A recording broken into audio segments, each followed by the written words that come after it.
It's 1 month since we started hearing about all these delays with Metro Atlanta mail, and some of you are really frustrated about the bottleneck at the new Palmetto facility, calling it a Bermuda Triangle. And as you try to track down those packages tonight, Liza Lucas is covering the story from all angles, and she's giving us our very first look at mail stacked up inside that facility as she works to get answers from the Postal Service.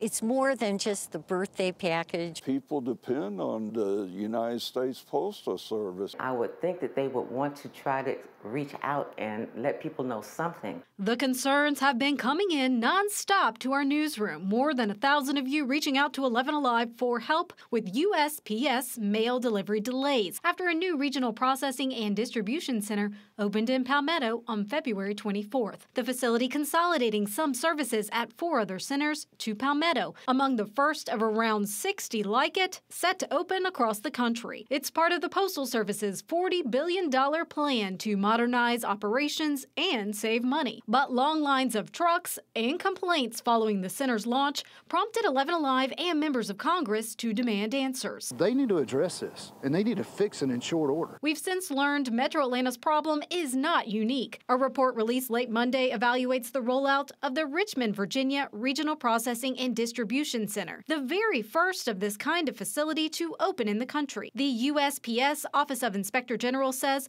while the Postal Service had successes when implementing its first RP in D.C., it also faced serious challenges, which contributed to a significant decrease in service performance for the Richmond region that continued 4 months after launch. Management and response agreeing overall with investigators' recommendations, writing in part, "We aim to minimize any service disruptions that may occur to the extent possible and to recover as quickly as possible when they do arise." Aside from this audit of a similar facility, details about what's causing the problems in Metro Atlanta are scarce. The Postal Service says operations are improving, but signs like this one at post offices cite continued delays. Employees at the facility sharing pictures from inside, telling 11 Alive there's too much coming in, there's too much automation, so there's no room to store the mail. The good news, we no longer see long lines of trucks like we first did, and some of you tell us recent mail is starting to arrive, but many still stuck in what some say is a matrix of mail. This February package moving through Palmetto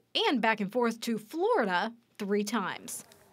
Liza reports that package still has not reached its intended destination. Meanwhile, 11 Alive continues to reach out to the USPS for updates. Today, the agency refuses to answer our questions about the root cause of delays or when operations will return back to normal. If you are still experiencing these postal problems, we have compiled some resources that could help. For a link of our previous reporting, plus advice for dealing with some of the most common delivery issues, just text the word mail to this number right here on your screen, 404-885-7600.